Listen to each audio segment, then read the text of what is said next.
मिरान्धस्य ज्ञानाञ्जनशलाकया चक्षुरुन्मीलितं येन तस्मै गुरुवे नमः।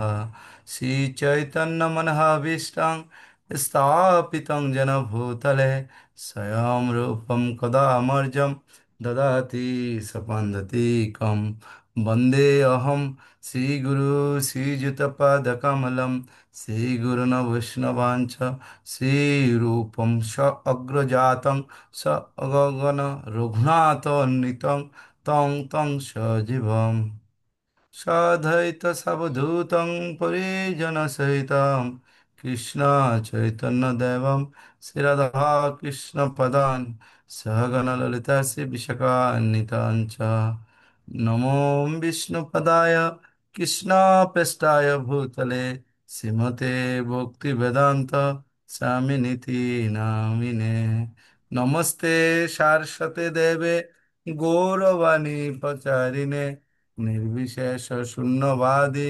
पाश्चात्यदेशतारिणे वञ्चाकल्पतरुभ्यश्च कृपासिन्धुभ्यश्च पतितानां पावनेभ्यो वैष्णवेभ्यो नमो नमः पञ्चतत्त्वात्मकं कृष्ण भक्तरूपस्वरूपकं भक्तावतारं भक्तकां नमामि भक्तशक्तिकं नमो महावदनाय कृष्ण प्रेमपदायते कृष्णाय कृष्ण चैतन्य नामने गौरतिसे नमः।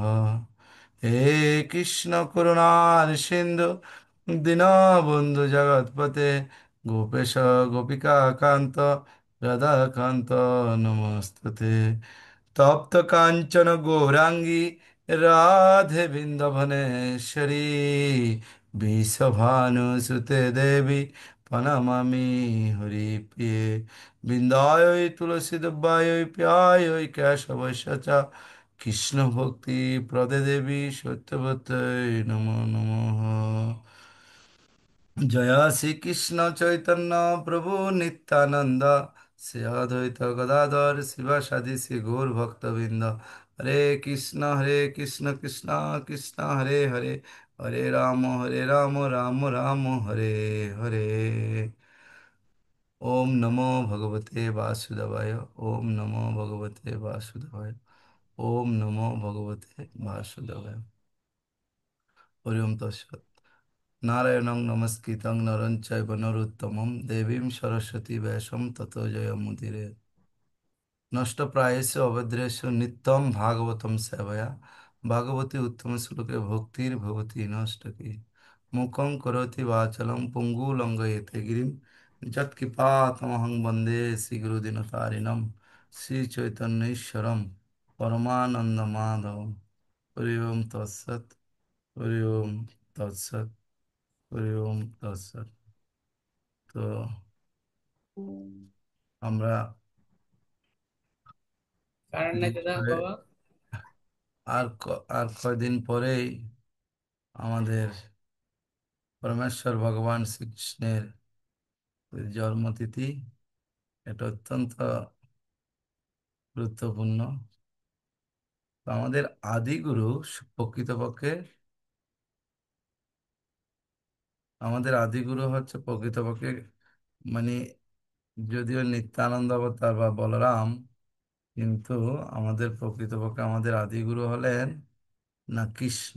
আমাদের যে সম্প্রদায় পরম্পরাতে আমাদের পরমেশ্বর ভগবান হলো এই যে পরম্পরা, দুইটা পরম্পরা আছে, একটা হচ্ছে পঞ্চরাত্রিক পরম্পরা আর একটা হচ্ছে ভাগবত পরম্পরা।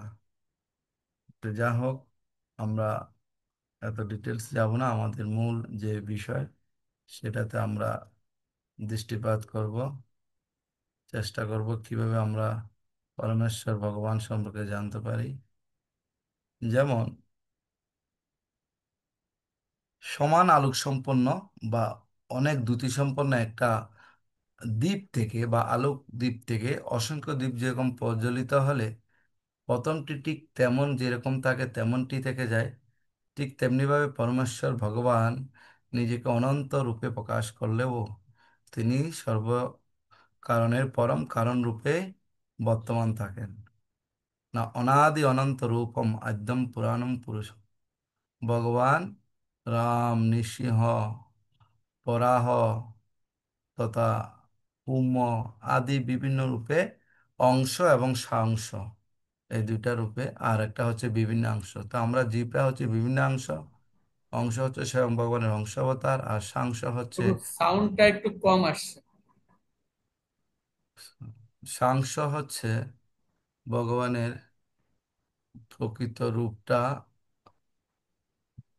এখন শোনা যাচ্ছে? হরে কৃষ্ণ। শোনা যাচ্ছে কিন্তু খুব স্লো। তো হরি বল, হরে কৃষ্ণ, এখন শ্রবণ করা যাচ্ছে? আচ্ছা ঠিক আছে, আমরা তো শোনা আগাই। তো আমরা বিভিন্ন স্মৃতি এবং শ্রুতি, বিভিন্ন বেদ পুরাণ থেকে জানতে পারি যে পরমেশ্বর ভগবান শ্রীকৃষ্ণ হচ্ছে পরম ব্রহ্ম, স্বয়ং ভগবান। তো বক্তব্য অর্জুন ভগবান শ্রীকৃষ্ণের বিভূতির কথা শ্রবণ করে স্বয়ং তা স্বীকার করে বলছেন, পরব্রহ্ম পরম ধাম পবিত্রম পরম ভবান, পুরুষম শাশ্বতম দিব্যম আদি দেবম মজম বিভুব। এরা গীতার দশম অধ্যায়ের 12-13 নম্বর শ্লোকে বলা হচ্ছে। তো এভাবে আমরা দেখতে পাই। তো ভগবানকে বলছে কিরকম, না তুমি পরব্রহ্ম, তুমি পরম ধাম, তুমি পরম পবিত্র, তুমি পরম পুরুষ, তুমি নিত্য, তুমি আদিদেব, তুমি অজ ও তুমি বিভু। তো এই বিভিন্ন দেবতারাও সেটা স্বীকার হচ্ছেন।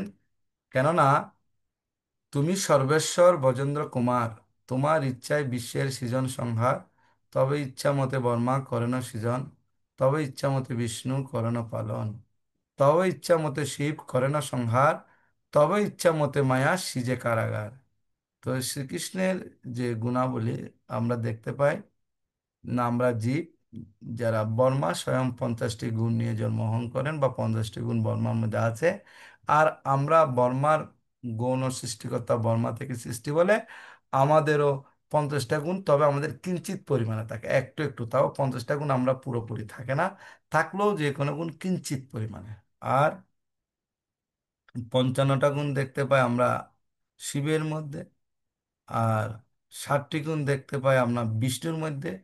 আর না পরমেশ্বর ভগবানের মধ্যে আমরা আরো 4টি গুণ যোগ হলে পরমেশ্বর ভগবানের মধ্যে আমরা 64টি গুণ দেখতে পাই। তো এই 64টি গুণের কথা ভক্তি রসামৃত সিন্ধু সুন্দর করে বর্ণন করা আছে। তো ভগবানের স্পেশাল গুণগুলো কি, না লীলা মাধুরী, প্রেম মাধুরী, বেণু মাধুরী, এবং হচ্ছে রূপ মাধুরী। তো লীলা মাধুরী আবার তিনি নানা রকম অদ্ভুত লীলা বিলাস করে থাকেন, বিশেষ করে বাল্যলীলা। আর প্রেম মাধুরী তিনি তার প্রিয় ভক্তদের সঙ্গে নিবিড় প্রেমময় সময় অতিবাহিত করেন। বেণু মাধুরী তিনি তার চিন্ময় বেণু বাজিয়ে সমস্ত জীবকে আকর্ষণ করেন। এবং রূপ মাধুরী তার অপরূপ রূপ মাধুর্য প্রাকৃত, হ্যাঁ, যার কোনো তুলনা হয় না। এবার আমরা দেখতে পাই শ্রীকৃষ্ণের স্বরূপ পরম তত্ত্বের 3টি প্রকাশ, না ব্রহ্ম, পরমাত্মা এবং ভগবান। তা ভাগবতের প্রথম স্কন্ধের 2য় অধ্যায়ের 11 নম্বর শ্লোকে বলা হচ্ছে, বদন্তি তত্ত্ববিদম তত্ত্বযৎ জ্ঞান মহোদয়ম ব্রহ্মা ইতি পরমাত্মা ইতি ভগবান ইতি শব্দতে। তো ব্রহ্ম হচ্ছে ভগবানের দেহনিহিত, না রশ্মিচ্ছটা বা নিরাকার স্বরূপ। আর পরমাত্মা হচ্ছে প্রতিটি জীবের হৃদয়ে বিরাজমান ভগবানের অংশ প্রকাশ। আর এই দুই স্বরূপের উৎস হলেন পরমেশ্বর ভগবান শ্রীকৃষ্ণ। তো আমরা প্রথম হচ্ছে ঈশ্বর, মানে বিভিন্ন দেবদেবী। তারপর হচ্ছে মহেশ্বর, মানে শিব। তারপর হচ্ছে পরমেশ্বর। আর ভগবান শ্রীকৃষ্ণ হচ্ছে পরাৎপর পরমেশ্বর ভগবান। এটা হচ্ছে একটা তত্ত্ব। তো আমরা দেখতে পাই এই যে পরমেশ্বর ভগবান বা ব্রহ্মসংহিতা, তো ভগবানের এই অনন্ত স্বরূপের কথা বর্ণনা করেছে স্বয়ং বর্মাজি। আর কৃষ্ণ কন্যার্মিত গ্রন্থে এগুলো সুন্দর করে বর্ণন করা হয়েছে। তো বলছে কিরকম, রামাদিমূর্তি সকল নিয়মেন তিষ্ঠন, নানাবত অবতার উদ্ভূতনেষু কিন্তু কৃষ্ণ স্বয়ং সমভবৎ পরম পুমনোজ, গোবিন্দম আদিপুরুষম তমহং ভজামি। আমি আদিপুরুষ গোবিন্দের ভজনা করি, যিনি এই জগতে শ্রীরাম আদি বিভিন্ন অংশ বা কলা বা অংশের অংশ অবতার রূপে প্রকাশিত হন। তিনি তার পূর্ণ প্রকাশিত রূপ হল শ্রীকৃষ্ণ। তো আমরা চিদাকাশে অনন্ত কোটি বৈকুণ্ঠ ধাম রয়েছে, এর প্রতিটিতে তিনি নারায়ণ রূপে ঐশ্বর্যমান বা লীলা বিরাজ করেন। বৈকুণ্ঠ রূপে উনি শঙ্খ চক্র গদা পদ্মধারী চতুর্ভুজ। তো সেখানে যদি কেউ বৈকুণ্ঠ লোকে যায়, তাহলে তারাও ভগবানের এই শঙ্খ চক্র গদা পদ্মধারী রূপটা পেতে পারে। তো গুলোকে তিনি, না গুলোকে তিনি স্বরূপ, যে আদি রূপ বা আদি স্বরূপ, অর্থাৎ পরমেশ্বর ভগবান শ্রীকৃষ্ণ রূপে, যেটা মাধুর্যভাবে রস আস্বাদন করছেন। তো আমরা দেখতে পাই যে আমরা, হ্যাঁ, শাস্ত্রের প্রমাণে বা মহাপ্রভু এসে সৃষ্টি করছেন পাঁচটা রস আছে: শান্ত, দাস্য, সখ্য, বাৎসল্য এবং মাধুর্য বা মধুর রস। তো মধুর রস বা মাধুর্য রসটা একমাত্র গোলক বৃন্দাবনে আছে, যেটা সর্বোচ্চ ধাম। তো আমরা তো দেখতে পাই শান্ত, দাস্য, সখ্য, মাধুর্য, এই যে রসমূহ আমরা দেখতে পাই। তো সেখান থেকে প্রকৃতপক্ষে আমরা বুঝতে পারি যে ভগবান শ্রীকৃষ্ণ আমাদেরকে যে রূপ সমূহ প্রদান করেছেন, সেটা প্রকৃত নয়। কিন্তু প্রকৃত রূপ আমরা শুধু এটাই জানতে পারবো কিভাবে, ভগবানকে আমরা জানতে পারি তার মাধ্যমে। তো ভগবানের অনন্ত রূপ, যেখানে বলছে বৈকুণ্ঠে ভগবান বিষ্ণুর সঙ্গে জীব মাত্র, হ্যাঁ, আড়াইটি রসের মধ্যে সম্পর্ক স্থাপন করতে পারে। সেটা কি? না, শান্ত একটু করে দাস্য এবং সখ্যের অর্ধেক। দাস্যটা পুরো থাকে, বৈকুণ্ঠ হচ্ছে দাস্য ভাব, শান্ত থাকবে, দাস্য থাকবে। আর সখ্যের অর্ধেক, সেখানে ঐশ্বর্যের অধিকতা হেতু ভক্তের ভগবানের প্রতি যথেষ্ট মর্যাদা ও সম্মান থাকার ফলে সখ্যভাব পূর্ণতা লাভ করতে পারে। এটা সখ্যভাবটা বেশি ওখানে কাজ করে, কিছুটা কাজ করে। তো আমরা যদি কৃষ্ণলোকে ভগবান শ্রীকৃষ্ণের দ্বারকা, মথুরা, বৃন্দাবন ভিন্ন ভিন্ন স্বরূপ অবস্থান করেন।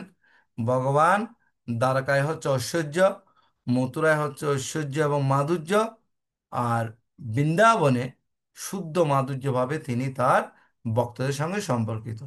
তাই ভগবান শ্রীকৃষ্ণ দ্বারকায় পূর্ণ, মথুরায় পূর্ণতর, এবং বৃন্দাবনে তার স্বরূপটি হচ্ছে পূর্ণতম ব্রজেন্দ্র নন্দন শ্রীকৃষ্ণ। তো চৈতন্য চরিতামৃত আমরা দেখতে পাই যে একলা ঈশ্বর কৃষ্ণ, আর সব বৃত্ত। অর্থাৎ একমাত্র শ্রীকৃষ্ণই হচ্ছেন পরমেশ্বর, আর অন্য সকলে তার সেবক। তো বর্মসহিতাতে আমরা জানি ঈশ্বর পরম কৃষ্ণ সচ্চিদানন্দ বিগ্রহ অনাদিরাদি গোবিন্দ সর্বকারণের কারণম। তো এভাবে সর্বকারণের কারণ হচ্ছে আমাদের গোবিন্দ ভগবান। তা আমরা দেখতে পাই পরমেশ্বর ভগবানের যে রূপ বা মাধুরী, সেটা আমরা যদি প্রকৃত রূপে উপলব্ধি করতে চাই, তাহলে আমাদেরকে এই ভগবানের অনন্ত রূপ রূপ সম্পর্কে জানতে হবে। তো না, ভগবান কিরকম, এটা হচ্ছে এখন ভগবানের ভাগবতমে আছে সম্রাট স্বরূপ। সেটা কি? না, ভাগবতমের প্রথম স্কন্ধের তৃতীয় অধ্যায়ের 38 নম্বর শ্লোক। প্রথম স্কন্ধের তৃতীয় অধ্যায়ে 38 নম্বর শ্লোক, সেখানে ভগবান কি বলছেন, যে বলছেন ইস এত চ অংশ কলাপুংস কৃষ্ণস্তু ভগবানম স্বয়ং। মানে শ্রীকৃষ্ণ হচ্ছেন সমস্ত অবতারের উৎস। 1:3:28, সরি, 1:3:28, 1:3:28 সেটা বর্ণনা করা হয়েছে। সেখানে বলা হচ্ছে এত চ অংশ কলাপুংস কৃষ্ণস্তু ভগবানম স্বয়ং ইন্দ্রিয়াণি বেকুলাম লোকং মিলয়ন্তি যুগে যুগে। তো এভাবে আমরা দেখতে পাই পূর্ব লিখিত এই সমস্ত অবতারা হচ্ছেন ভগবানের অংশ অথবা কলা, অংশ অথবা কলা। তাহলে আমরা দেখতে পাই ভগবান, পরমেশ্বর ভগবান, যে আমাদের জন্য যে সমস্ত বিষয়গুলো উপস্থাপন করেছেন, পরমেশ্বর ভগবান স্বয়ং যখন নাস্তিকদের অত্যাচারে বেড়ে যায়, তখন নাস্তিকদের রক্ষা করার জন্য ভগবান এই ধরাধামে অবতীর্ণ। আমরা চতুর্থ অধ্যায়ে দেখতে পাই, না ভগবান এই ধরাধামে আসেন কি কারণে? কয়েকটা কারণে আসেন। তো ভগবান এই ধরাধামে কয়েকটা কারণে আসেন। তো তার মধ্যে ভগবান গীতাতে অর্জুন বলেছেন যদা যদা হি ধর্মস্য গ্লানি ভবতি ভারতম অভ্যুত্থানম অধর্মস্য তদাত্মনম সৃজামি অহম পরিত্রাণায় সাধুনাং বিনাশায় চ দুষ্কৃতাম ধর্ম সংস্থাপনার্থায় সম্ভবামি যুগে যুগে। ভগবান এইসব কারণে আসেন। তারপর আবার বলছেন ভগবান আসে কিরকম, না, 9 নম্বর শ্লোকে বলুন হচ্ছে জন্ম কর্ম চ মে দিব্যম এবং যৌ ব্যক্তি তৎ তৎ ত্যক্তাং দেহ পুনর্জন্ম, হ্যাঁ, ন এতি মাম এতি স অর্জুন। এটা খুব গুরুত্বপূর্ণ, ভগবানকে জানতে হবে তত্ত্বত। আমরা যখন তত্ত্বগত বিচারটা ভালো করে উপলব্ধি করতে পারবো না, তখন ভগবান আসলো কংসের কারাগারে শঙ্খ চক্র গদা পদ্ম রূপ ধারণ করে, চতুর্ভুজ নারায়ণ, সেখান থেকে ছোট্ট একটা বালকে পরিণত হলো। আবার সেখান থেকে, হ্যাঁ, বসুদেবের হৃদয়ে প্রকাশিত হলো। এটার উপর অনেক বিস্তারিত লীলা আছে, আমরা অত গভীরে যাব না, আমরা ছোট্ট করে এখানে আলোচনা করব। এবার দেখতে পাই যে এটাকে বলা হয় সম্রাট শ্লোক। এটা অত্যন্ত গুরুত্বপূর্ণ। না, ভগবান অবতারের মধ্যে গণনা করা হয়। অনেক সময় দেখবেন ভগবানকে অবতারের মধ্যে আমরা ভগবান দেখতে গণনা করা, কেননা তার থেকে কি করবে, ভগবান তার চিন্ময় ধাম থেকে এই জগতে অবতরণ করেন। তারপরও উনি হচ্ছে সমস্ত অবতারের অবতারী। এমনকি ভগবান নিজেও এই জগতে বিভিন্ন গ্রহে বিভিন্ন রূপে অবতরণ করেন, সেটা আপনারা জানেন। যেমন শুধুমাত্র ভক্তকে রক্ষা করার জন্য উনি না কুর্মরোগ হয়েছেন, হ্যাঁ, বামন রূপ হয়েছে, আর শুধুমাত্র একজন ভক্তকে রক্ষা করা, যথা হিরণ্যকশিপুকে বধ করে, না প্রহ্লাদ মহারাজকে রক্ষা করার জন্য পরমেশ্বর ভগবান নৃসিংহ মুক্তির রূপ ধারণ করে জন্মগ্রহণ করেছেন, তো এভাবে বা অবতরণ করেছেন। তো আমরা কখনো কোনো বিভিন্ন অংশ অথবা অংশের অংশ, মানে যেটাকে বলে কলা, প্রত্যক্ষ ও পরোক্ষ শক্তি দ্বারা আবিষ্ট হয়ে, অনেক সময় ভগবানের 6 ধরনের অবতার আছে, তার মধ্যে শক্তাবেশ অবতার আছে। তো কোনো বিশেষ উদ্দেশ্য সাধন করার জন্য ভগবান এই জগতে অবতার। তো ভগবানের সঙ্গে কি, না ভগবান হচ্ছে সরৈশ্বর্যপূর্ণ, সমস্ত ঐশ্বর্য ভগবানের কাছে কি কি থাকে। স্লাইড দেখাতে পাচ্ছি না। ভগবান হচ্ছে সমস্ত ঐশ্বর্যপূর্ণ, কেন ভগবানের কাছে সবকিছু পূর্ণরূপে বিদ্যমান থাকে। সমস্ত ঐশ্বর্য, সমস্ত বীর্য, সমস্ত যশ, সমস্ত শ্রী, হ্যাঁ, এবং সমস্ত বৈরাগ্য পূর্ণরূপে বিদ্যমান রয়েছে। তো অনেক সময় আংশিকভাবে তার কলার মাধ্যমে কিছু কিছু প্রকাশিত হয়। তো বলা যায়, যেমন আমরা দেখতে পাই, এই দৃষ্টান্ত স্বরূপ বলা যায় পরশুরাম এবং নৃসিংহদেব যথাক্রমে, হ্যাঁ, এ- এখানে পরশুরাম কি করছে, না 21 বার পৃথিবীকে নিষ্কৃত্য করে দৈত্যরাজ হিরণ্যকশিপুকে সংহার করার জন্য, না ভগবান আসছেন, নৃসিংহদেব প্রভু সেটা তো বলছেন। এগুলো হচ্ছে ভগবানের অস্বাভাবিক কার্যক্রম। তো আমরা দেখতে পাই ভগবান, ভগবানের অনেক কার্যক্রম আছে। তো এই যে অস্বাভাবিক কার্যক্রম, উম, ভগবানের অস্বাভাবিক অস্বাভাবিক কার্যক্রমের মধ্যে আমরা দেখতে পাই ভগবান এই যে এত শক্তিশালী, ভগবানের শুধুমাত্র একটু ভ্রুকুটিতে স্বর্গের দেবতারা পর্যন্ত ভয়ে কম্পিত হয়। এটা হচ্ছে, তো আমরা দেখতে পাই এই নৃসিংহদেবের নখের দ্বারা কিভাবে হিরণ্যকশিপু ভগবানের অবতার হয়ে হত্যা করেছেন। আবার আমরা দেখতে পাই জীব গোস্বামী বর্ণনা করেছেন, মহাজনদের মধ্যে শ্রীকৃষ্ণ হচ্ছেন সমস্ত অবতারের অবতারী। এমন নয় যে শ্রীকৃষ্ণের কোনো অবতার রয়েছে। তো এই পরম তত্ত্বের এই পূর্ণ লক্ষণগুলো পূর্ণরূপে পরমেশ্বর ভগবান শ্রীকৃষ্ণের মধ্যে পূর্ণরূপে বিরাজমান, যা আর কারোর মধ্যে নেই। আমরা এ থেকে একটা সিদ্ধান্তে পৌঁছতে পারি যে পরমেশ্বর ভগবান আমাদের সকল পূর্ণতার উৎস, অন্য কেউ নয়। তো এভাবে আমরা দেখতে পাই আমাদের প্রকৃত সমস্যা, আমাদের প্রকৃত কারণ, কেন আমরা এই জড়জগতে এত কষ্ট পাচ্ছি, এই যে আদি ভৌতিক, আদি দৈবিক এবং আদি আধ্যাত্মিক এই ক্লেশগুলো পাচ্ছে, এগুলো থেকে ভগবান আমাদেরকে রক্ষা করার চেষ্টা করছেন। এটার মূল কারণ হলো কি, না আমাদের অনিয়ন্ত্রিত মন এবং ইন্দ্রিয় এবং আবেগ ইত্যাদির দ্বারা আমরা বিভিন্নভাবে পরিচালিত হচ্ছি। তাই এখন যা হোক, আমরা তো প্রত্যেকের সমস্যাগ্রস্ত।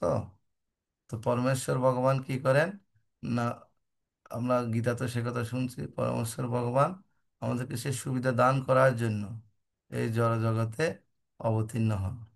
তিনি অবতীর্ণ হন কেন, ভগবান এই জড় জগতে অবতীর্ণ হন কেন, না ভগবান এই জড় জগতে অবতীর্ণ হয়ে আমাদেরকে যে প্রকৃত স্বরূপ ভগবানের সেটা আমাদেরকে প্রদর্শন করান।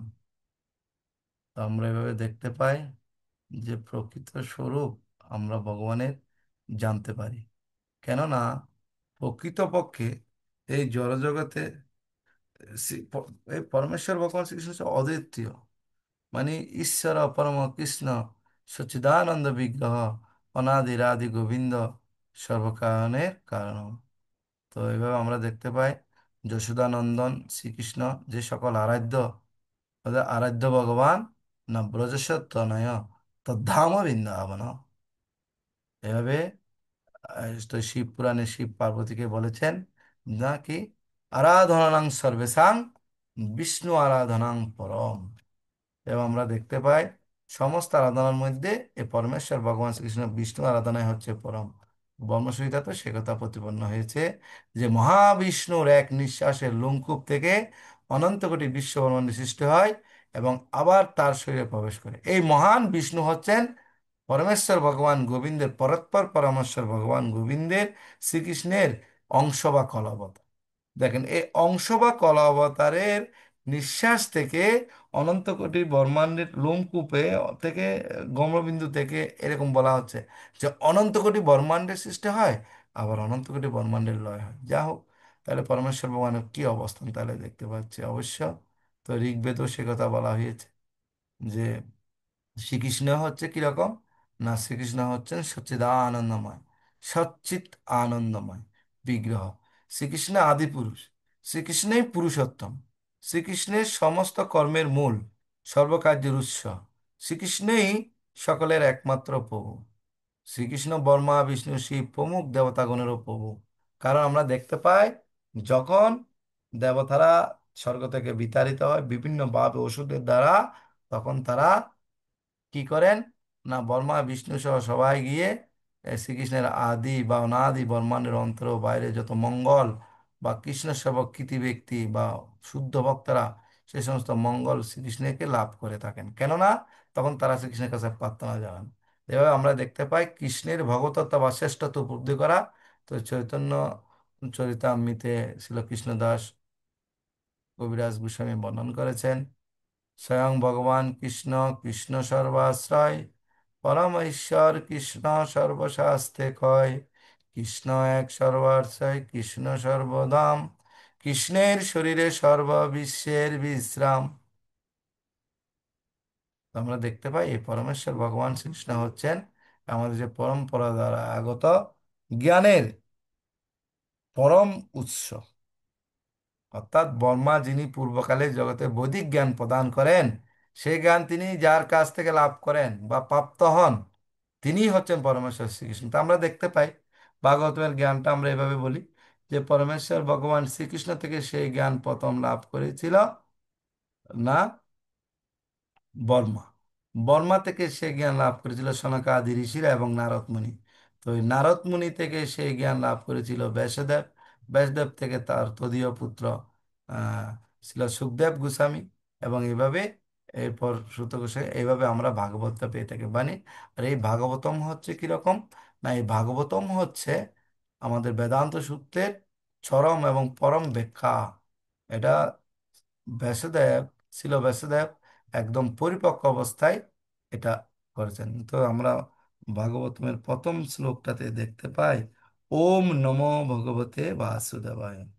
প্রথমে ভগবান ভগবান শ্রীকৃষ্ণকে, হ্যাঁ, ঋষিদের প্রশ্নতে প্রথমে ভগবানকে কি করা হচ্ছে, প্রণাম করা হচ্ছে।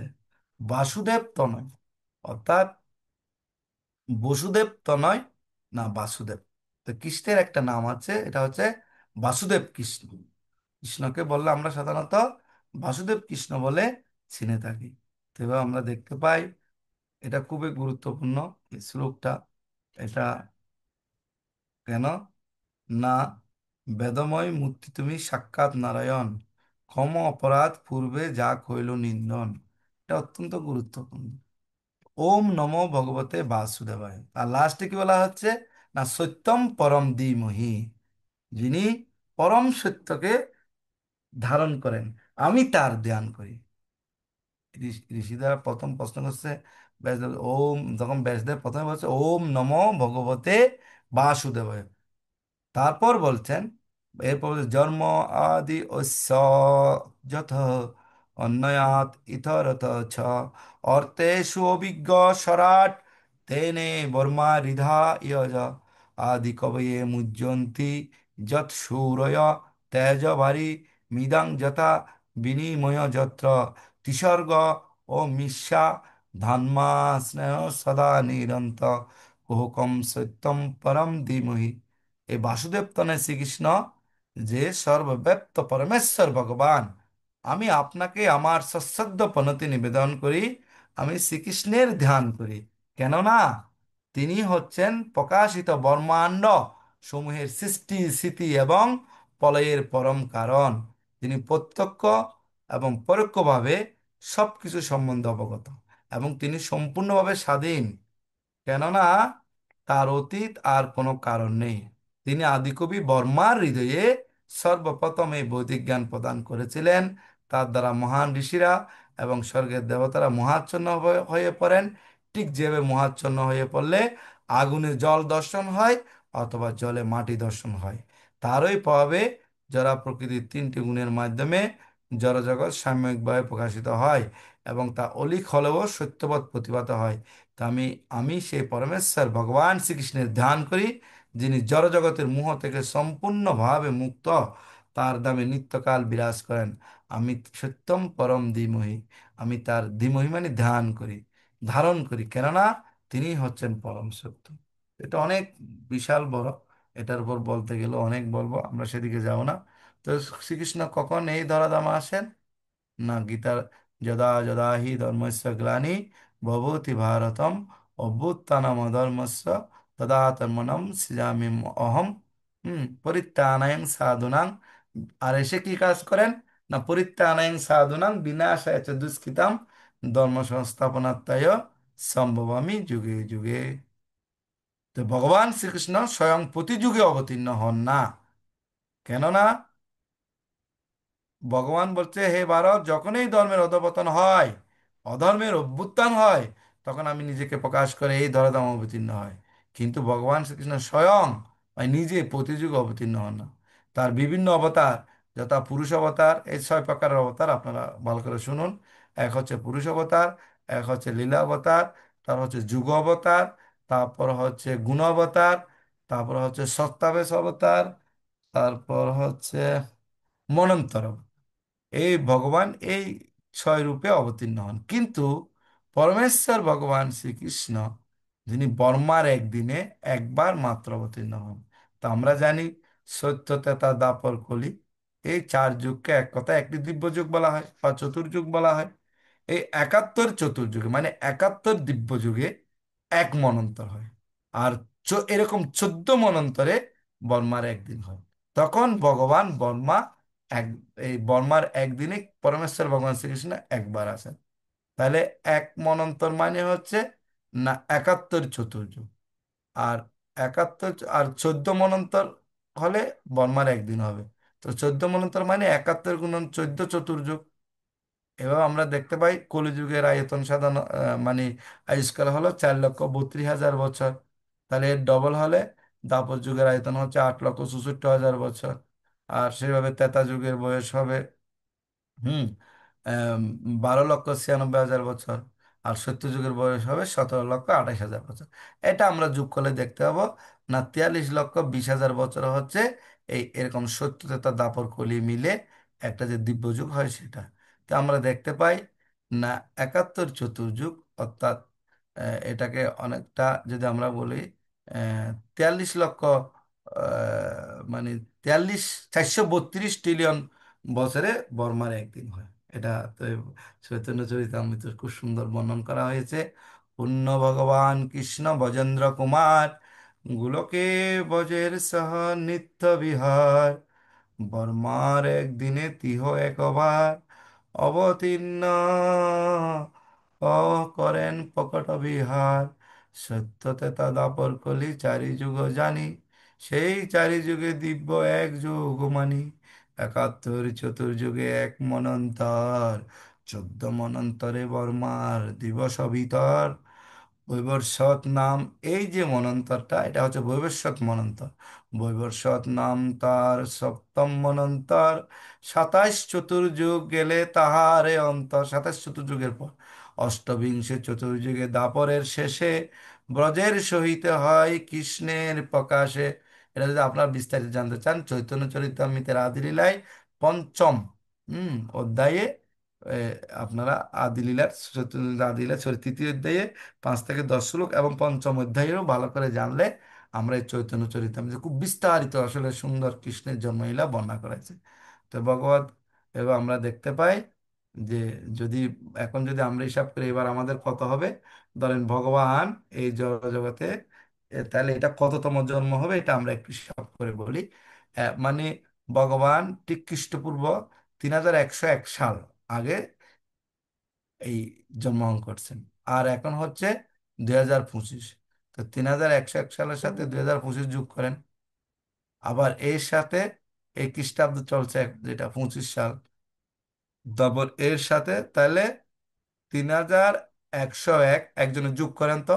3101 যোগ 2025 কত বছর হয় দেখেন তো। 3101 আর 2025 কত হয়, আমি হিসাব করতে হবে, একজনে বলুন।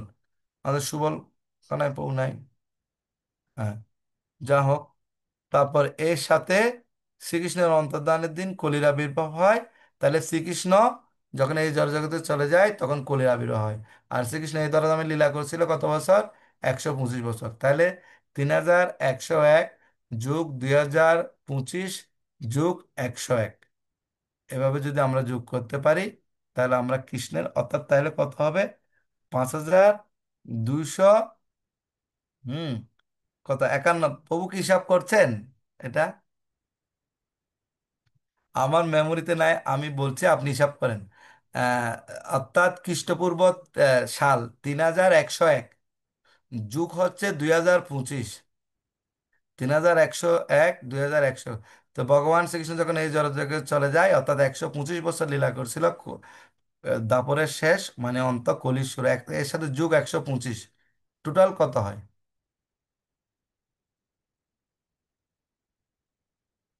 5251। 52, 51, 52 এরকমই। এটাই হচ্ছে এখন এই এততম আবির্ভাব তিথি হবে এখন এটা। তো জন্মাষ্টমী আসলে ভগবানের তো বলছে জন্মকর্ম সব দিব্য, গীতাতে ভগবান বলছে, তবু আমরা কেন করি না, আমরা আমরা ভাবি ভগবানকে বাৎসল্য রসে ভগবান আমাদের পুত্ররূপে আবির্ভূত হয়েছেন। তো নন্দ মহারাজ করছিলেন, নন্দ মহারাজের জীবনী পূর্বাশ্রমে উনি ধুন নামক এক রাজা ছিলেন, কিভাবে সাধনা করে ভগবানকে হৃদয়ে ধারণ করছিল। আসলে যশোদানন্দন কৃষ্ণ না, উনি হচ্ছেন অজ, শাশ্বত, চিন্ময়। উনি উনি হচ্ছে অজনী সম্ভবা।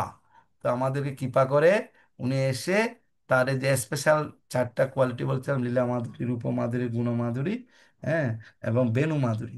তো এবার আমরা দেখতে পাই ভগবান শ্রীকৃষ্ণ তাহলে এখন আমরা যেটা পালন করব সেটা হবে 5251। কত হয়, 51 না 52 পাঁচ হয়? হাজার দুইশো ছাপ্পান্ন তো গত বছর ছিল। এখন হিসাব করে যা আছে তা, আপনি আমরা যা বলছি তা কারণ আমরা হবে। 5251 পেয়েছি। এইটাই হবে, গতবার 56 58 51। যায়নি তো। ও ভুল হচ্ছে, 56 58 যায় না, আমি জানি যে 49 50 এরকম আপনার। আমি তো ক্লাস দিই প্রতি বছর হিসাব রাখি। এটাই হবে, 51 হবে। 51 এদিকে 51 যে হবে, 51 হবে, 56 58 আগে ভগবত হয়নি। স্বামী মহারাজ, হুম, হলো ভগবত স্বামী মহারাজ ওই একটা তো ওই আমি যে এটা হিসাব তত্ত্ব রাখছি, এটা আমার দিতেছিলেন, মেমোরিতে হ্যাঁ। রাখি দিছি, এইভাবে আমি হিসাব করি।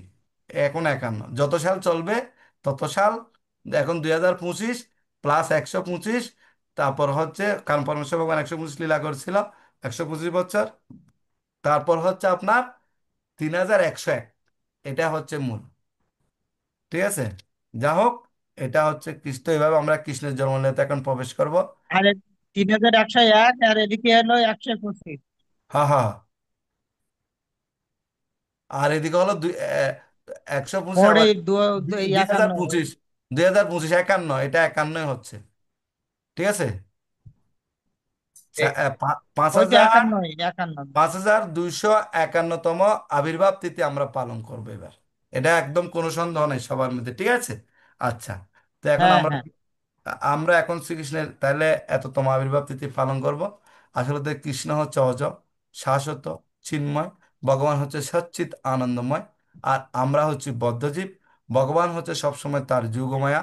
ভগবানের শক্তি হচ্ছে ভগবানের অনন্ত অনন্ত শক্তি। তার মধ্যে ভগবানের বিভব শক্তি। তো বিভব শক্তিকে ভগবানের তিন ভাগে ভাগ করা হয়েছে।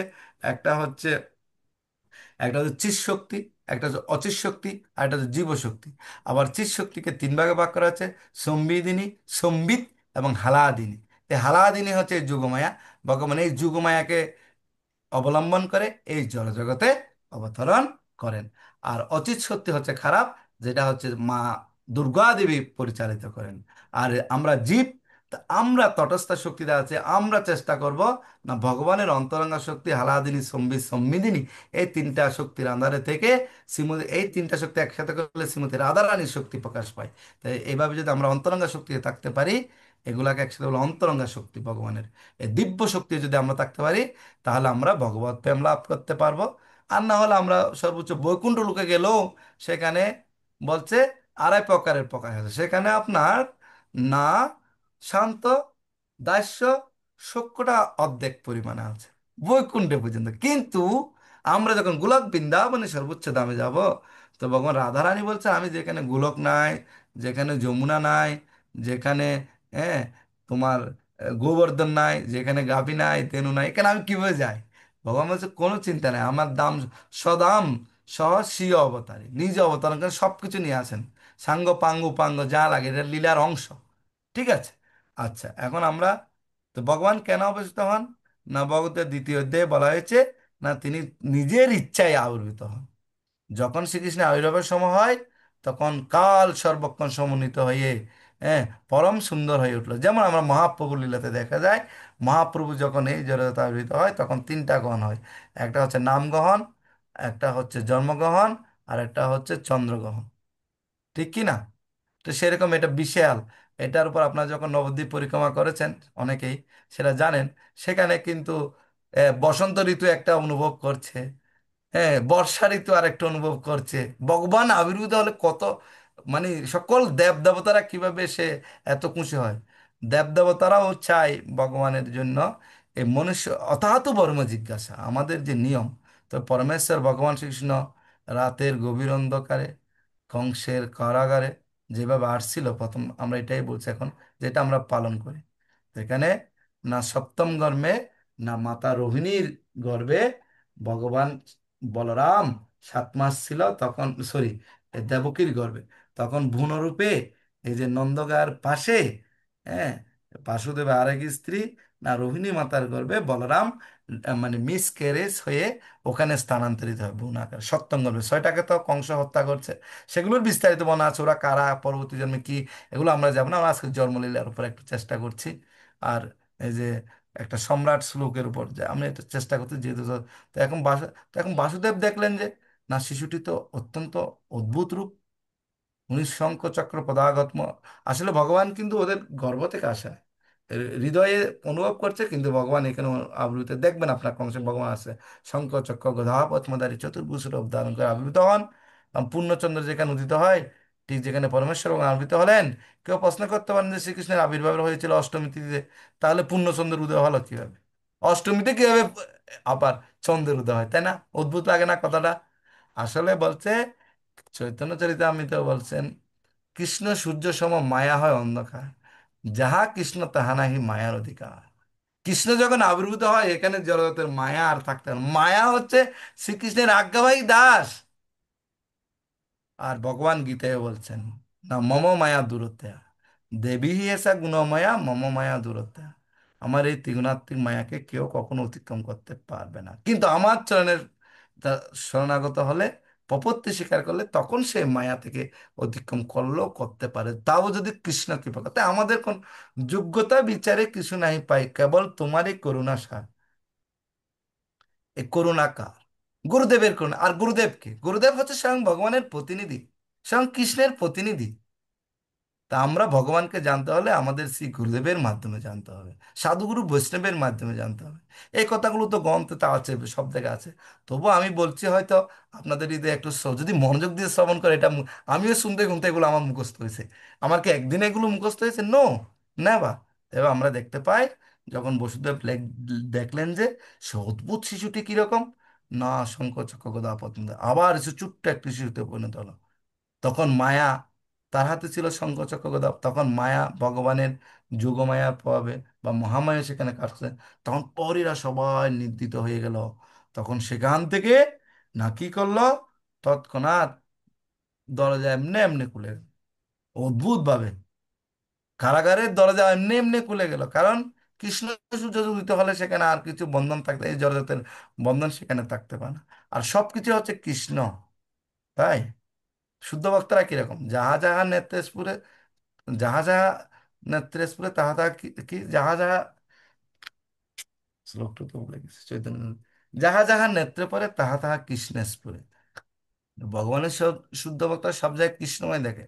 এরা কৃপালু, বৈষ্ণবের 26টা গুণের মধ্যে ওরা কৃপালু, ওরা হচ্ছে কবি, ওরা হচ্ছে মানে অদূরদর্শী, ওরা হচ্ছে অক্রুদি, ওরা হচ্ছে মানে নিরভিমানী। তা আমাদের মধ্যে তো এই কোয়ালিটি, আর ওরা হচ্ছে নিরহংকারী। আমাদের মধ্যে এই গুণগুলো আছে নাকি ভাই? এগুলো থেকে আমরা বের হচ্ছে, আমরা কৃষ্ণকে দর্শন করতে পারছি না, সেজন্য আমরা সেজন্য কৃপাটা পারছি না। যা হোক, তাই বসুদেব বারবার সেই শিশু সন্তার দিকে তাকিয়ে থাকলেন এবং ভাবতে লাগলেন কিভাবে তার এই সৌভাগ্যের মুহূর্তটি তিনি উদযাপন করবেন, কারণ উনি তো কারাগারে, ওনার মধ্যে কিছুই নেই। উনি কি করবে এই অদ্ভুত শিশু? ওনাকে দেখেই ওনার হৃদয় আনন্দে পুলকিত হয়ে উঠল। এই অবস্থা উনি কি করতে পারে? বসুদেব মনে যখন এভাবে সঞ্চয় রইল না যে ইনি পরমেশ্বর ভগবান, নবজাতক শিশুটি অন্য কেউ নয়, ইনি পরাৎপর পরমেশ্বর ভগবান, তখন তিনি করজোড় প্রণিপাত করে তার বন্দনা করা শুরু করলেন। দেখেন, আমরা সেটাও দেখতে পাই তৃতীয় স্কন্ধে। মাতা দেবহূতি আর কদম মুনির সন্তান হলো না কপিল দেব, ভগবান সাংখ্য যুগের প্রণেতা। তো কপিল দেবকে না দেবা কদর্প মুনি প্রণাম করছে নিরিবিলি গিয়ে জন্মের পর, এবং জন্মের পর মাকে, দেবাহুতি মাকে কপিল দেবের কাছে দিয়ে কদর্প মুনি আবার সাধনা করার জন্য, উনি ভগবানকে জেনেছেন, ভগবানকে পেয়ে গেছেন নিজের পুত্র রূপে, তাও কেন চলে গেছেন?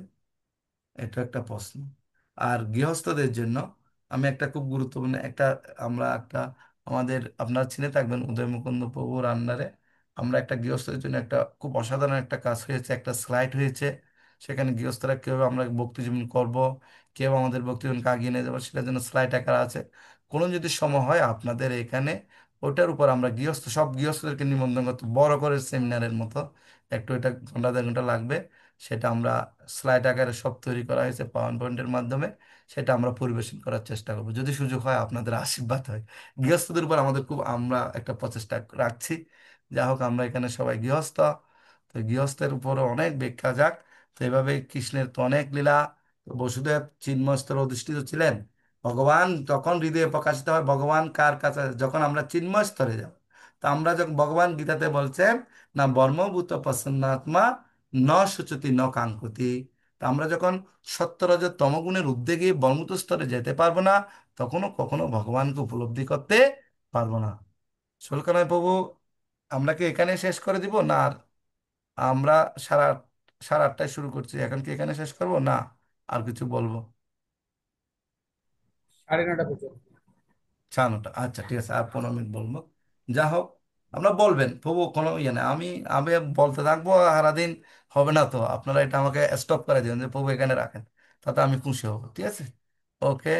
তো এখন দেখতে পাই আমরা যখন চিন্ময় স্তরে যাব, আমাদের এই পার্থিব শরীর দিয়ে আমরা ভগবানের এই দিব্যলীলার তত্ত্ব তো কখনো জানতে পারবো না, একমাত্র শ্রী গুরুদেবের কৃপা। দেখেন, আমি ভগবানের লীলাতে কিভাবে গুরুদেবের কৃপাটাকে নিয়ে আসছি। আমি চৈতন্য চরিতামৃত সবকিছু রিসার্চ করে দেখছি। যেমন ছিল প্রপাত, আমাদের পরম গুরুদেব, উনি আমাদের সকলের শিক্ষাগুরু, ফাউন্ডার আচার্য অফ ইসকন। উনি যদি না থাকতো, তাহলে আমাদের মতো, আমি মনে করি আমাদের মতো মূর্খরা, মানে আধ্যাত্মিক জগতে এরকম আমরা মূর্খরা, আমরা কখনো ভগবত ভক্তি কি জিনিস সেটা ভালো করে আমরা এখন চৈতন্য চরিতামৃত পড়ি, ভাগবতম পড়ি, হ্যাঁ, গীতা কত পড়ছি, আগে কিছু পড়ছি গীতা কিছুটা হলো এখন জানার চেষ্টা, কিঞ্চিত পরিমাণে প্রপাদের কৃপায়। এবং আমরা সারা পৃথিবীতে প্রচার করার চেষ্টা করছি, বা আমাদের আশেপাশে আমরা প্রচার করার চেষ্টা করছি। এবং ভক্ত সঙ্গের মহিমা কি কীর্তন করেছে, এবং আমরা ভক্তি রসামৃত সিন্ধু গ্রন্থ পড়তেছি, এবং আমরা ভক্তি বিনোদ ঠাকুরের বিভিন্ন পূর্বতন আচার্য, ভক্তি সিদ্ধান্ত সরস্বতী ঠাকুর, এই যে আচার্যদের কৃপা, এগুলোর মাধ্যমে আমরা কৃষ্ণ তত্ত্বটা জানতে পারবো। আমরা একক প্রচেষ্টায় কখনো পারবো না, সাধুগুরু বৈষ্ণবের কৃপা ছাড়া, পরমেশ্বর ভগবানের কৃপা ছাড়া কখনো। দীক্ষাকালে শিষ্য করে আত্মসমর্পণ, সেই কালে কৃষ্ণ তারে করে আত্মসম। এবার না হল তারপর মাতা দেবকীও পরমেশ্বর ভগবান নিকট প্রার্থনা করলেন। এবার দেবকী প্রার্থনা শুনে ভগবান বললেন, যেমন আমরা দেখতে পাই মাতা দেবহূতিও সেরকম করে প্রার্থনা করছেন কপিল দেব ভগবানকে। আবার আমরা দেখতে পাই মাতৃস্থানীয়, হ্যাঁ, আমাদের এখানে আলোচিত হয়েছে খুব সুন্দরভাবে কুন্তী দেবীর শিক্ষা, মাতা কুন্তিও নন্দকুমারায় হচ্ছে প্রণাম করছে ভগবানকে, তাই না? ঠিক কি না? তো এভাবে আমাদের মনোভাব, ভগবানকে অনেকে বলছে, ভগবান গীতাতে বলছে কি না, যারা মূঢ় অবজানন্তি মং মুরা মানসিং তুনো আশ্রিতম, যারা মূঢ় এরা আমাকে মনে করে আমি মানুষের তুনো আশ্রিতম। এরকম নয়, ভগবান চিন্ময়। ভগবানের এই লীলা নিয়ে অনেক অনেক কথা বলবে। আমরা নৃসিংহদেব কি ভালো করে, পৌপাদের কৃপা না হলে আমরা নৃসিংহদেব কি ভালো করে বুঝতাম না। আমরা এইসব জন্মাষ্টমী টন্মাষ্টমী পালন করতাম আর কি একরকম, আর এখন আমরা অধিবাস করি। আর আমরা তো সবাই এখন বৈষ্ণব, 4টা নিয়ম ফলো করি, 4 প্রিন্সিপালস।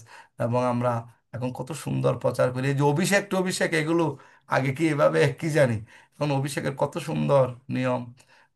আমি আজকেও কালেকশন করে এসে তাড়াহুড়া করে, আচ্ছা আমাদের অষ্টমী কালেকশন ছিল, এসে তাড়াহুড়া করে আমি স্নান করে একটু ইয়ে করে তিলক করে গায়ত্রী করে তারপর ক্লাসে ঢুকলাম। যা হোক, এটা একটা সেবা। তো যা হোক, তো আমরা দেখতে পাই দেবকী মাতা সে প্রার্থনা করেছিলেন ভগবানের কাছে। তো এইভাবে দেখা যায়। তো যিনি ছিল পিসনি, আপনার নাম ছিল পূর্বে পিসনি, সেই সময় বর্মা প্রজাপতি সৃষ্টি করার জন্য আকাঙ্ক্ষায় বর্মার সৃষ্টিকর্তাকে, বর্মা হচ্ছে আমাদের গৌণ সৃষ্টিকর্তা, মুখ্য সৃষ্টিকর্তা বর্মাকে, বর্মার সৃষ্টিকর্তা হচ্ছে পরমেশ্বর ভগবান। তখন আপনার ইন্দ্রিয় সংযম করে কঠোর তপস্যা করছিলেন বর্মাও। তো এভাবে আমরা দেখতে পাই এই যে এই যে জরা প্রকৃতির সমস্ত নিয়মগুলো সহ্য করেছিলেন বর্মা। কোটি কোটি বছর সাধনা করেছে, তপস্যা তো গীতাতেও ভগবান বলছে। বিশেষ করে এটা গৃহস্থদের জন্য খুব বেশি দরকার। তুমি যা আহার করো, তুমি যা হোম করো, তুমি যা যজ্ঞ করো, তুমি যা তপস্যা তপস্যা করো, সবকিছু আমাকে সমর্পণ। নবমধ্যের 28 নম্বর শ্লোক। এটা গৃহস্থদের, এটা তাৎপর্যগুলো ভালো করে বুঝে, এটা গৃহস্থদের জন্য খুবই গুরুত্বপূর্ণ। হ্যাঁ, যৎ করসি যদস্নাসি যজাসি দদাসি যৎ, যৎ তপস্যা কুন্তয়া তৎকুরুষ মদর্পণম, সবকিছু তুমি আমার জন্য করো, ভগবান বলছেন। তো এইভাবে ফলে আমাদের জন্মাষ্টমী, কৃষ্ণের জন্ম, কেন আমরা জন্মাষ্টমী পালন করব?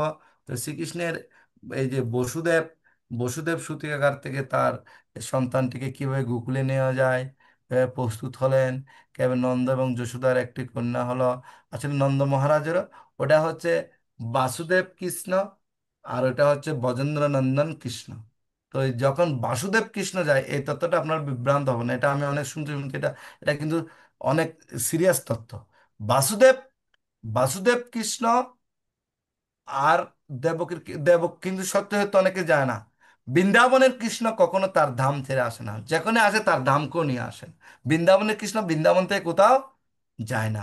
তো তো কেন গোপিকারা বলছে চলে গেছে, অক্কুর এসে নিয়ে গেছে? কেন চলে গেছে? আসলে ওরা বিশ্বাসই করতে পারছে না, দেখছে তো চলে গেছে। কিন্তু কথা হলো, যখন বৃন্দাবনের কৃষ্ণকে বসুদেব নিয়ে আসেন, তখন এই বাসুদেব কৃষ্ণ ওই দেবকীনন্দন কৃষ্ণের সাথে, যশোদানন্দন কৃষ্ণের সাথে এক হয়ে যায়। এই যুদ্ধ অস্ত্র দিয়ে মারামারি যা কাটাকাটি যুদ্ধ করে, এটা বাসুদেব কৃষ্ণ করে। তো আমি তো বলছি পূর্ণতর, পূর্ণতম, হ্যাঁ, এবং পূর্ণ ঐশ্বর্যতম, এই যে বিষয়গুলো আমি আলোচনা করছি, এগুলো খুবই গুরুত্বপূর্ণ। কেননা ভগবান, ভগবান অর্থাৎ এই যে ব্রজেন্দ্র নন্দন কৃষ্ণ খুব গুরুত্বপূর্ণ। উনি, আমরা তো জানি ভগবান স্বরূপটি হচ্ছে এরকম, পূর্ণতম হচ্ছে ব্রজেন্দ্রনন্দন শ্রীকৃষ্ণ। আর আমরা জানি দ্বারকায় হচ্ছে উনি পূর্ণ, মথুরায় উনি পূর্ণতর, আর বৃন্দাবনে উনি, তার স্বরূপটি হচ্ছে ভগবানের, ভগবানের তাহলে 3টি স্বরূপ, ভগবান শ্রীকৃষ্ণ দ্বারকায় হচ্ছে পূর্ণ, মথুরায় পূর্ণতর, আর বৃন্দাবনে পূর্ণতম ব্রজেন্দ্রনন্দন পরৎপর পরমেশ্বর ভগবান শ্রীকৃষ্ণ। এবার আমরা দেখতে পাই যে বসুদেব যখন যমুনার তীরে এসে দেখলেন, তখন কিভাবে যাচ্ছিল সেটা একটু বলিনি।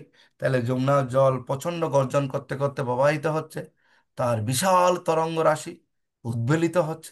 এই অবস্থায় বসুদেব চিন্তা করলো কিভাবে আমি এই যমুনা, এই খরস্রোতা যমুনা পার হব। তো আমি এটার সাথে একটু লিঙ্ক করছি, আমরা সবাই কিভাবে এই কৃষ্ণকে আমাদের এম, হৃদয়ে বা আমাদের মস্তিষ্কে, আমাদের মননে, আমাদের হৃদয়ে কেউ আমাদের চেতদর্পণকে মার্জন করে বসাবো ভগবানকে। সেই জন্য আমাদের এই এই জড়তার চারিদিকে জ্বালাময় মামপুত্র তখন তো দুঃখালয় মশাসত, এটা দুঃখের আলয়। কৃষ্ণ কৃপা করে আমাদের গুরুদেব পাঠিয়েছেন, কৃষ্ণ অন্তর্যামী হয়ে আমাদেরকে এই দীক্ষা নেওয়া বা গুরুদেব এগুলো আমরা পেয়েছি। বহুনা জন্ম নামন্তে জ্ঞানবানমাম প্রবর্ধতে বাসুদেব সর্বমিতি সমা, এ বাসুদেব, বাসুদেব সর্বমিতি সমাহাত্মা সদুর্লভ, অত্যন্ত গুরুত্বপূর্ণ। তো এভাবে দেখতে পাই, চিন্তায় পড়ে গেলেন তিনি। তিনি দেখলেন যে সমস্ত গোপীরা গোপীর নিদ্রায় মগ্ন। আর কি করবেন উনি? মহাসাগর, যেমন আমরা দেখতে পাই এই যে রামায়ণে, হ্যাঁ, রাম সেতু, মানে এই মহাসাগরের উপর দিয়ে সেতু নির্মিত হয়েছে, সেরকম তো একটা শিগাল গেল দেখতে একদম পটপড়িয়ে হেঁটে আছে, এটা হচ্ছে ভগবানের একটা মায়ার রূপ। এই যুগ মায়া সব কিছু পণ্যমাসী। তো আমরা এত তত্ত্বের দিকে যাবো না, আমি শর্টকাট আজকে বলার চেষ্টা করছি। তখন বসুদেব বসুদেব বাসুদেব কৃষ্ণকে নিয়ে মাথায় করে নিয়ে, এখানে আরো অনেক লীলা সংগঠিত, অনেক গভীরতম কথা আছে। হ্যাঁ, তো এইভাবে ঠিক আমরা দেখতে পাই বসুদেব যমুনার তীরে এসে দেখলেন যে না, জল প্রচন্ড গর্জন করতেছে এবং প্রবাহিত হচ্ছে। তো বিশাল তরঙ্গগুলো এই যে একদম উতলে উঠছে, কিন্তু এই ভয়ঙ্কর রূপ সত্ত্বেও যমুনা বসুদেবকে না এই যে যাওয়ার পথ করে দিলেন। আমরা এই যে বিষয়, এগুলো খুব অদ্ভুত। ভগবান হচ্ছে কিরকম, না এই বীর্যময় সতাম প্রসঙ্গাত মম বীর্য সংবিদো ভবন্তি হৃৎকর্ণ রসায়ন কথা তজ্জোৎস্নাত আশু অপবার্গবর্তনে শ্রদ্ধা রতির ভক্তি অনুক্রমশতি। তো এই বীর্যময় এই যে আমাদের হৃৎকর্ণ রস, এই আমাদের কণাটা হচ্ছে যজ্ঞকুণ্ডের মতো। এখানে ভগবানের কৃষ্ণ কথারূপ আহুতি যখন এই প্রদান করা হবে, এখন দেখবেন অনেক সময় আমি এগুলা নিয়ে একটু আমি সচ্চার হয়, আমি কিন্তু কিচ্ছু বলছি না, কিন্তু মনে, যেমন আমাদের এখানে নামহট্ট ওরা কি বলছে, না রবিবার দিন যজ্ঞ অনুষ্ঠান করবে। কিরে ভাই, কলিকালে কি যজ্ঞ আছে নাকি? শুনো কালে কলিকালে নাহি তপ যজ্ঞ, যেই জন কৃষ্ণ ভজে তার মহাভাগ্য। আবার কৃষ্ণ কি, কলিকালে কৃষ্ণ মানে নাম রূপে কৃষ্ণ অবতার, নাম হইতে সর্ব জগত নিস্তার। ভাই নাম, যিনি নাম তিনি কৃষ্ণ কলিকালের জন্য। তাহলে আপনার কেন যজ্ঞ করার দরকার কি? বিবাহতে এবং দীক্ষার সময় ছাড়া এইসব যজ্ঞ টজ্ঞ বিশেষ করার দরকার নেই। হরিনাম যজ্ঞ করবো আমরা, হরিনাম করব। কিসের যজ্ঞ এগুলো? এগুলো করা, এগুলো এগুলো কতগুলো আরো বিশৃঙ্খলা, এই উপাধি হচ্ছে আমাদের মধ্যে এগুলো থেকে সৃষ্টি হয়, এগুলো হচ্ছে নিজেকে জাহির করার প্রচেষ্টা। আচ্ছা, যা হোক। তো এরকম হয় অনেকে বলে নন্দুৎসবের দিন যজ্ঞ করবো। দেখেন এরকম হয় কিনা আপনাদের সুবল কানাই প্রভু, আমাদের পলাশ প্রভু, পলাশ কিশোর প্রভু করে বিভিন্ন মন্দির এখন যজ্ঞ টজ্ঞ করে, এগুলো কোনো প্রয়োজন নেই। আচ্ছা বলেন, হরিনাম হচ্ছে এখন প্রধানমন্ত্রী। তারপরে যজ্ঞ করে না, ওই দেখি যে নৃসিংহদেবের আবির্ভাব তিথিতে যজ্ঞ না, করে। না, নৃসিংহদেবেরটা করুক, এখন এখানেও যজ্ঞ করে। এখানে নাম রূপে কৃষ্ণ, কৃষ্ণকে ডাকেন, কৃষ্ণ আছেন, এখানে যজ্ঞ করেন। এটা একটা ট্রেডিশন হয়ে গেছে। প্রবাদের সময় না, আপনার প্রবাদের লীলা, কলিকালে তো হরিনাম সংকীর্তন এটাই যজ্ঞ, হরিনাম এটাই যজ্ঞ, সংকীর্তন যজ্ঞ। এটাই যজ্ঞ সংকীর্তন যজ্ঞ, এটাই পাওয়ারফুল। এখন এই এই কর্ণকুণ্ডটা হচ্ছে আমাদের যজ্ঞ। এখানে আপনি কৃষ্ণ কথারূপ হরিনাম রূপ যজ্ঞের আহুতি দেন, কিন্তু দেখবেন কবে যায় না, না আপনার ইয়া করুন, প্রভু প্রভু হরিনাম আস্তে করেন, হরিনাম বন্ধ করেন, এখন আমার যজ্ঞ মন্ত্র বলছি। আরে এই মন্ত্রে তোমার শুদ্ধতা আছে নাকি? তোমার শুদ্ধতা আছে নাকি? ওখানে যে আমি দ্রব্যগুলো দৈব জ্ঞান আছে নাকি? ওগুলো ওগুলো সব কন্টামিনেট, এগুলো অ্যাডাল্টেশন, সব ভেজালিকরণ ওখানে। ওগুলো ফিউর আছে নাকি? এরকম সুরভি গাবি কই? এরকম যজ্ঞের সেরকম সদাচার এবং সুউচ্চ উচ্চ স্তরের হয়তো কেউ থাকতে পারে, সেরকম যাজ্ঞিক ব্রাহ্মণ কই? এমনি পড়লে বার্মন হয়ে যায় নাকি? তার চেতনা, তার বর্মভূত প্রসন্ন আত্মস্তরে আমরা আছি। যা হোক, এটা অন্য স্তরে। তো এটা আমি বলছি এই কারণে, তো আমরা কৃষ্ণকে কৃষ্ণের কয়েকটা লীলা আছে। কৃষ্ণের বৃন্দাবন, মথুরা, এবং দ্বারকায়লা, এগুলোর দিকে এখন আমরা যাই। তো এভাবে এ, বসুদেব কৃষ্ণ থেকে তখন মহামায়াকে নিয়ে একটা মেয়ে হয়েছিল এবং ব্রজনন্দন কৃষ্ণ হয়েছিল মা যশোদার। এবং সেই এই কৃষ্ণ ওই কৃষ্ণের সাথে লয় হয়ে গেছে, এটা আমি শুনে করছি। এটার আমি তথ্যগত প্রমাণ পাইনি, আমি অনেক ক্লাসে এই কথাটা শুনছি এবং এটারও প্রমাণ আছে, সেটা পাবো। সেটা স্পেশাল লীলাগুলো যখন আসবে সে সময়, সে এখন সময় নেই। তো আমরা কৃষ্ণের কয়েকটা লীলা পাই, যে কংস যেখানে করছে সেটা হচ্ছে মথুরা বা নিয়ে, আর দ্বারকা হচ্ছে কৃষ্ণের ঐশ্বর্য রূপ, আর বৃন্দাবন হচ্ছে কৃষ্ণের প্রেমরূপ বা মাধুর্য রূপ। একটি তার মধ্যে কৃষ্ণের এই রূপ, রূপ সেরা। আরো অনেক কাহিনী আছে, এগুলো আমরা চেষ্টা করব। তো বিভিন্ন কৃষ্ণ এভাবে বিভিন্ন লীলা বিলাস করেন। এই যে এই যেমন বৃন্দাবনে রাধারানী এবং ব্রজগোপীদের সঙ্গে, তখন তিনি মাধুর্য সার্থক। এই তখন বলছে ভগবান, ভগবান আবৃত তো তো গোপিকারা, রাসপঞ্চমী গোপিকারা কি করছে না, এই যে গোপিকারা যখন রাসলীলা সংগঠিত হয়, তখন তাদের মধ্যে যখন অহংকার আসে, এক পর্যায়ে রাধারানীকেও ত্যাগ করে পরমেশ্বর ভগবান শ্রীকৃষ্ণ চলে যায়। তখন তারা কান্না করে পাগল হয়ে যায়। তো ওরা, তো এইভাবে সব কান্না, এই লীলা বলতে গেলে অনেক কথা। আমি মনে করি তখন আবার কৃষ্ণ ওদের অনুরোধে প্রার্থনায় এটা গোপী গীত হয়ে গেছে। তো এটা রসপঞ্চমী ভাগবতমে এই কথাটা সুখদেব গোস্বামী বর্ণন করেছেন। কিন্তু তো সেখানে না অন্যান্য গোপিকারা তখন রা- রাধিকা নামে একটা নাম উল্লেখ করে, কারণ উনি রাধারানীর নাম ভাগবত উল্লেখ করেন, এই কারণে রাধারানী হচ্ছে ওনার শ্রী গুরুদেবকে। এই সুখদেব গোস্বামীকে না সুখ পাখি, সুখ পাখির প্রিয় ছিল কে না রাধারানী। তা রাধারানীর বন্ধু, রাধারানীর অনুগত।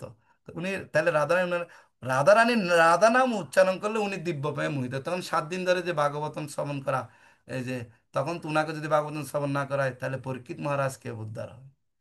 এটা পরীক্ষিত মহারাজকে তো দর্শন মানে দংশনও করতে পারে নাই।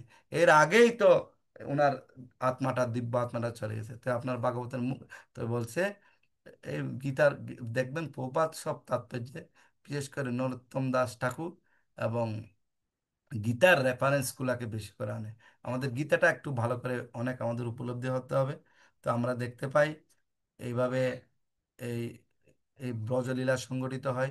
তখন গোপিকারা বলছেন, গোপিকারা খুব সুন্দর বলছেন, তব কথামৃতম তপ্ত জীবনম কোভিবি ঈরিতম কলমশাপহম শ্রবণম মঙ্গলম শ্রীমৎ আততম। হুম, শ্রীমৎ আততম।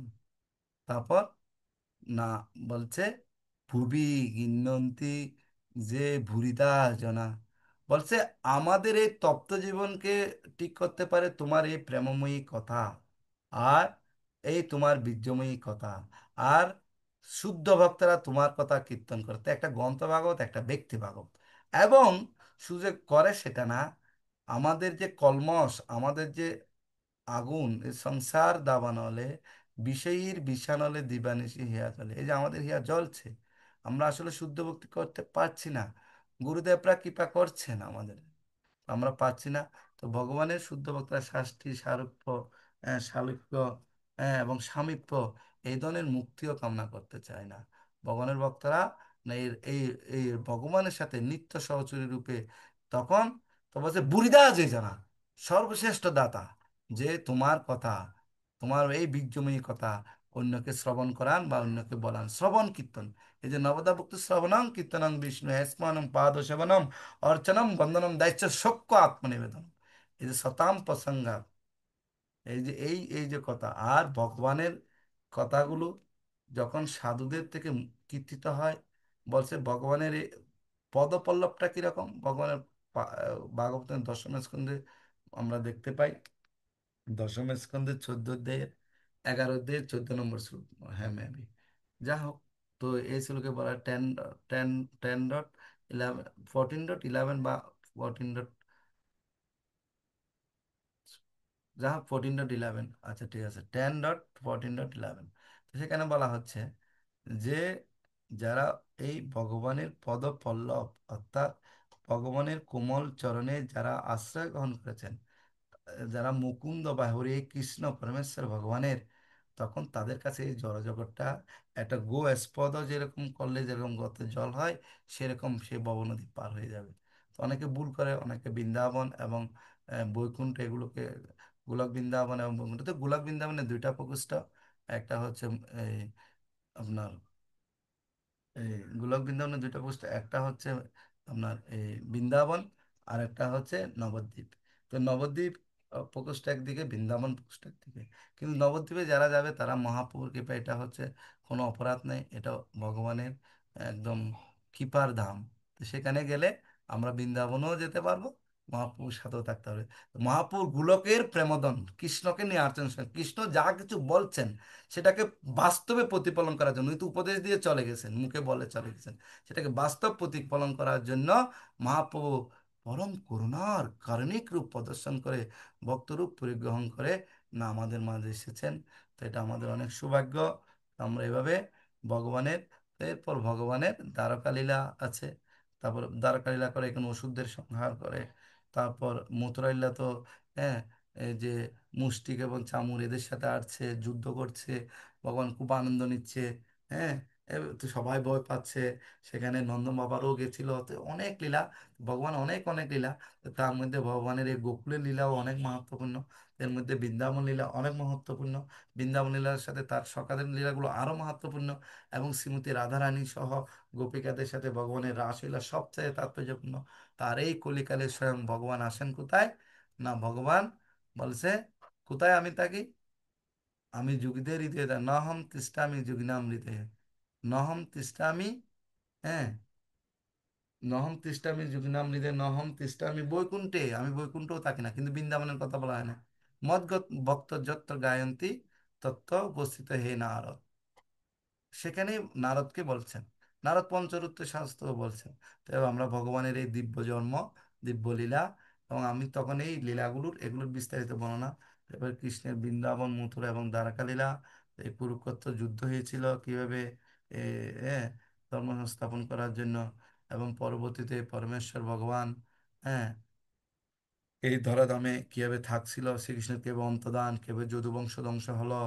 হ্যাঁ, আহ, এই জড়জগতে ভগবানের আবির্ভাব এবং তির্ভাব সম্পূর্ণভাবে নির্ভর করে না পরমেশ্বর ভগবান শ্রীকৃষ্ণের নিজের ইচ্ছার উপর। এটা প্রপাত খুব উল্লেখ করেছেন কয়েক জায়গায়। সাধারণ জীবের মতো তার আবির্ভাব এবং তির্ভাব প্রকৃতির নিয়মে বশীভূত হয়ে কোনো উন্নত শক্তির দ্বারা পরিচালিত হয় না। তিনি হচ্ছেন সকল পরিচালক, হ্যাঁ, পরিচালকের পরিচালক তিনি। ইচ্ছানুসারে অন্য কোনো স্থানে তার আবির্ভাব, কারণ ভগবানের অনন্ত কোটি ব্রহ্মাণ্ড আছে। যেমন আমরা দেখতে পাই আমাদের ব্রহ্মাণ্ড সবচেয়ে ছোট চতুর্ভুজ ব্রহ্মাণ্ড, সেরকম 50 মুখ, 16 মুখ, অষ্টমুখ, হ্যাঁ, 32 মুখ, 64 মুখ, 1000 মুখ, 1064 মুখ, এরকম অনেক অনেক ব্রহ্মাণ্ড আছে। আরো বিশাল বিশাল ব্রহ্মাণ্ডে ভগবান কোনো না কোনো ব্রহ্মাণ্ডে।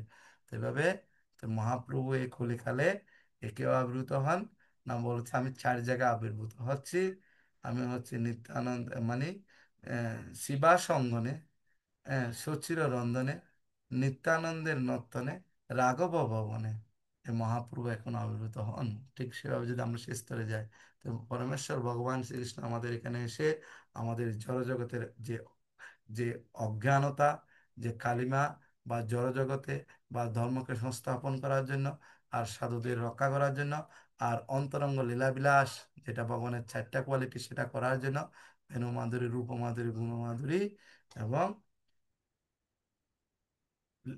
লীলা মাধুরী, এইগুলো করার জন্য ভগবান, ওই 4টা হচ্ছে গৌণ, আর মুখ্য হচ্ছে এগুলো। ভক্তের সঙ্গে ভগবান কি করতে চায় স্বরূপে।